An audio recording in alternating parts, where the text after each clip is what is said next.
Над 58 милиони денари или околу 950.000 евра е вкупната вредност на тендерите, кои вевчанската фирма Атриум, водена од братот на обвинетиот пратеник Крсто Муковски, ги има подпишано со државни органи во последните 5 месеци.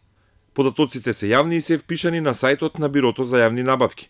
Проблемот е што токму против таа фирма во тек е предистражна постапка за тендерот за варосување и дополнителни градежни работи на Скопскиот стадион пред одржување на Европскиот суперкуп и надпреварот на Реал Мадрид и Манчестер Юнајтед. Поради сомнежи дека за дитност на постапката за стадионот се кријат високи и напумпани цени за фарбање на квадрат, зид и за крадежни преправки, владата поднесе пријава, а финансиската полиција се уште го истражува случајот. Досега финансиската полиција има побарано и добиено документација за тендерот од КУИК, односно од акционерското друштво за стопанисување со стамбен и деловен простор. И додека таа сделка се истражува, Атриум доби уште најмалку 5 тендери, од кои последниот пред само една недела, и тоа токму од стамбен и деловен простор.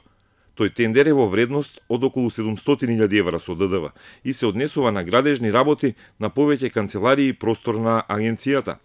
Иако е познато дека има постапка против фирмата Атриум, компанијата не е на листата фирми со негативни референци и нема никаква законска пречка за учество на тендери.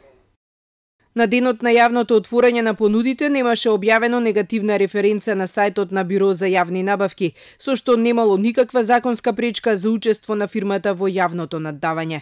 Атриум и на претходен тендер за истата намена, распишан од акционерското друштво за изградба и стомпанисување со стамбен и деловен простор, имал понуда.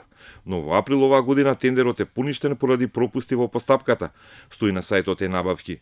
Сегашниот договор, вреден околу 700.000 евра, го подпишал Бован Муковски, братот на обвинетиот пратеник Крсто Муковски, кој на крвавиот четврток ги отвори вратите и го отпочна насилниот хаос во собранието, а сега чека амнестија од колегите. Повеќе медиуми објавија дека и пратеникот е еден од основачите на фирмата Атриум, која и за време на претходната власт победуваше на тендери за градежни зафати.